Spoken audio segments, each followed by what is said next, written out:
గమనించాలి. దేవుని యొక్క మాటలను మన జీవితంలో ఎంతగా పట్టించుకుంటామో అంతగా ఆశీర్వదించబడతాం. ఎంతగా పట్టించుకుంటామో అంతగా దీవించబడతాం.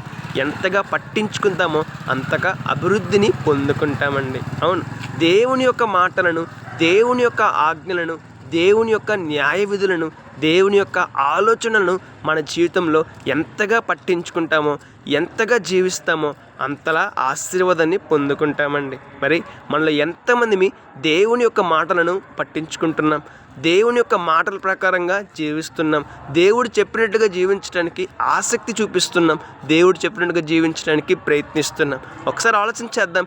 దేవుని యొక్క మాటల ప్రకారం జీవిద్దాం. దేవుడు చెప్పినట్లుగా, దేవుడు కోరుకున్నట్లుగా పరిశుద్ధంగా, నీతిగా, యథార్థంగా జీవిద్దాం. పరిశుద్ధ జీవితాన్ని కాపాడుకుందాం, భక్తి జీవితాన్ని కాపాడుకుందాం. రేపటిదిన శ్రేష్టమైన ఆశీర్వాదాన్ని, శ్రేష్టమైన దీవెనను పొందుకుందాం. May God bless you.